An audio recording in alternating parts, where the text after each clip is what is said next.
again.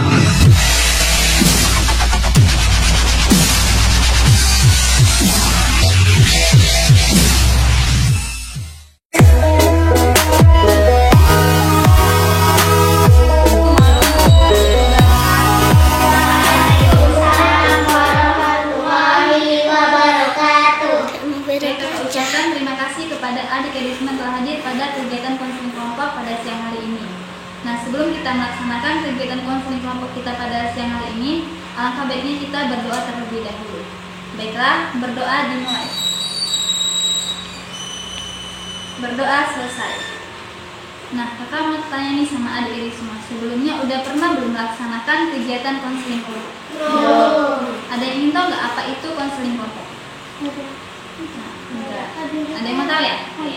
Jadi berjelasnya, jadi konseling kelompok adalah suatu layanan bantuan untuk memecahkan masalah siswa dengan memanfaatkan dinamika kelompok. Nah, adapun tujuan dari konseling kelompok yaitu untuk melatih kita bersikap terbuka, untuk melatih kita berani berbicara di depan orang banyak. Nah, adapun manfaat dari konseling kelompok ini yaitu untuk meningkatkan percaya diri dan untuk melatih kita supaya lebih percaya diri ketika berkomunikasi dengan orang lain. Nah, adapun tata cara pelaksanaan konseling kelompok ini yaitu nanti masing-masing anggota akan mengutarakan masalahnya. Nah, setelah semua sudah mengutarakan masalahnya, nanti kita akan memilih satu masalah yang akan kita bahas dan akan kita selesaikan. Paham? Oke. Di dalam konseling kelompok ini terdapat beberapa asas, yaitu ada asas kerahasiaan, di mana ada di semua apabila terdapat hal-hal yang bersifat pribadi, kita tidak boleh menceritakan atau memberitahukan kepada orang lain.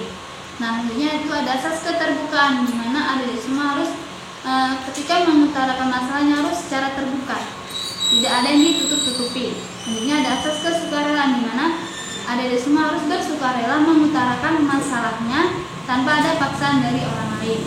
Selanjutnya itu ada asas kenormatifan, di mana ada di semua harus mengikuti norma yang berlaku, yaitu harus sopan santun, saling menghormati dan saling menghargai. Selanjutnya itu ada asas kegiatan, di mana ada di semua harus mengikuti konseling kelompok ini dari awal hingga akhir. Paham? Oke, di sini udah saling kenal belum? Nih, gimana kalau kita kenalan dulu ya? Kan ada pepatah yang mengatakan tak kenal maka tak sayang. Oleh karena itu, mari kita berkenalan terlebih dahulu supaya kita bisa sayang. Nah.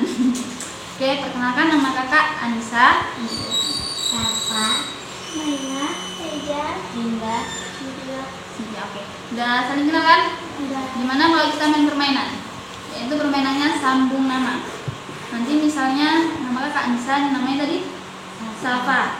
Jadi Safa nyebutkannya dari nama kak Anissa, Safa, dan seterusnya sampai sini. Paham? Oke, langsung. Kak Anissa, Safa, Kak Anissa, Safa, Naila.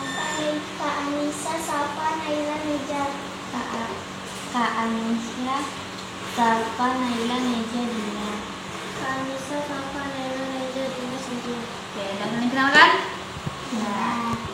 Lanjut ya. Oke, di dalam konseling kelompok ini terdapat pemimpin kelompok dan anggota kelompok, di mana kakak sendiri sebagai pemimpin kelompok dan adik semua sebagai anggota kelompoknya.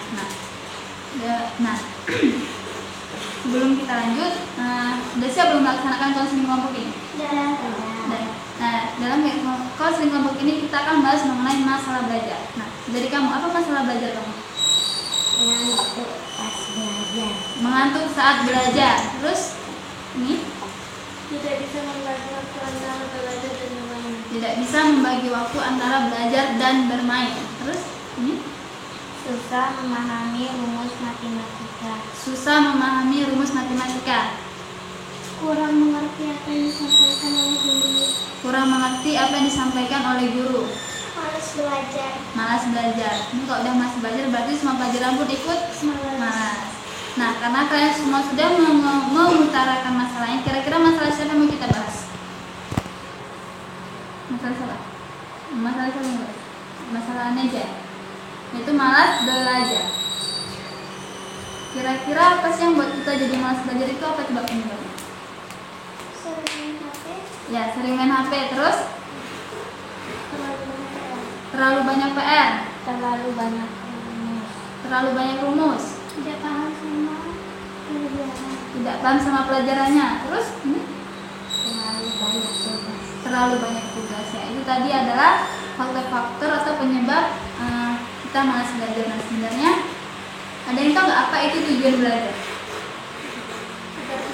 Agar pintar, Menjadi sukses. menjadi orang sukses, nih, Menambah ilmu. menambah ilmu, Mendapat cita-cita. menggapai cita-cita, nih, Membuat orang tua bangga. ya, membuat orang tua bangga. Nah, benar tujuan belajar itu banyak sekali yang sangat positif buat kita, tapi memang terkadang ada hal-hal yang buat kita jadi malas belajar. Itu tadi faktor-faktornya, terlalu banyak tugas, sering main HP, terlalu banyak PR, nggak mengerti sama materinya, terlalu tidak bisa memahami rumus matematika, dan masih banyak lagi.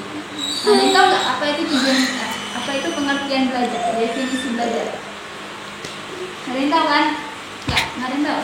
Oke, udah jelasnya. Jadi belajar adalah sesuatu yang tadinya kita tidak tahu menjadi tahu. Sesuatu yang tadinya kita tidak bisa menjadi bisa. Yang tadinya kita tidak terampil menjadi terampil. Tadinya negatif menjadi positif. Nah, kalau kita sudah belajar, berarti kita sudah bisa mengubah yang kata tadi. Berarti sekarang begini, oke Kak, sekarang saya sudah tahu. Oke Kak, sekarang saya sudah bisa. Oke Kak, sekarang saya sudah terampil mata karena saya sudah belajar. Tapi memang kadang ada hal yang buat kita belajar, yaitu tadi faktor-faktornya sudah ada di semua sebutkan. Nah, kayaknya ini udah agak mulai jenuh. Gimana kalau kita main permainan? Mau? Oke, jadi ada permainannya itu tepuk balas tepuk. Nah, jadi permainannya kalau kak tepuk 1 kali dibalas 4 kali, kak tepuk 2 kali dibalas 3 kali, kalau kak tepuk 3 kali dibalas 2 kali, kak tepuk 4 kali dibalas 1 kali. Paham? Kalau 1 kali dibalas berapa kali? 2 kali? 3 kali? 4 kali? 1 kali. Kita mulai ya.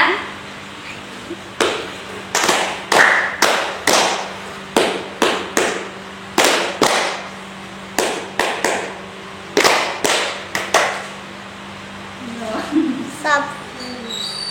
Oke.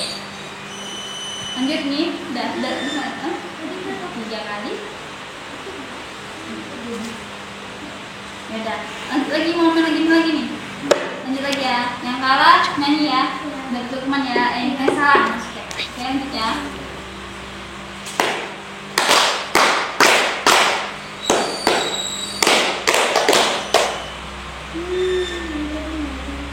Nah, lagi.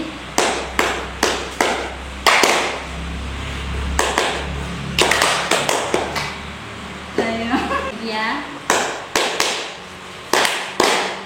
Oke, dari depan dulu buat kita semua. Udah semua belum? Udah. Kita lanjut ya. Kira-kira ada yang tahu nggak gimana cara mengatasi malas belajar? Siapa yang mau mengungkapkan pendapatnya?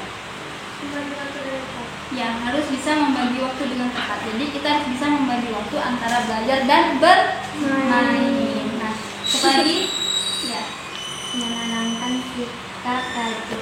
ya kita harus menanamkan sikap rajin. Kenapa? Karena rajin pangkal pandai. Apa lagi? Ya, kita harus bisa mengurangi main HP. Kita boleh main HP, tapi jangan lupa belajar. Apa lagi? Mencari tempat yang nyaman. Ya, kita harus mencari tempat yang nyaman. Kalau kita belajar di tempat yang bersih kan dia enak belajarnya ya kan. Oke, lanjut apa lagi?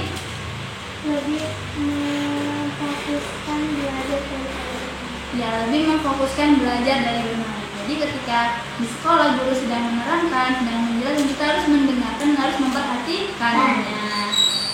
Oke, bagaimana aja udah ngerti sekarang? Udah. Oke, sebaik karena mengingat waktu akan segera berakhir, di sini kami mengajak adik-adik semua untuk berkomitmen. Jadi, apabila terdapat hal-hal yang bersifat pribadi, itu tidak boleh menceritakan atau memberitahukan kepada orang lain. Tapi apabila yang kita bicarakan tadi terdapat hal yang positif atau berpengaruh baik kepada orang lain, boleh untuk diceritakan kepada orang lain. Paham? paham. Oke. Sebelum konseling Pak kita akhiri, kakak mau tanya sama adik semua. Ada nggak pesan atau pesan-pesannya dalam kegiatan konseling ini? Nggak ada. Nggak ada. Kalau nggak ada, sebelum kita akhiri, alangkah baiknya kita berdoa terlebih dahulu. Berdoa dimulai. Berdoa selesai. Oke, kalau ucapkan kasih kepada adik-adik semua yang telah hadir pada kegiatan konseling kelompok pada siang hari ini, dan kakak akhiri wabillahi taufiq wal hidayah. Wassalamualaikum warahmatullahi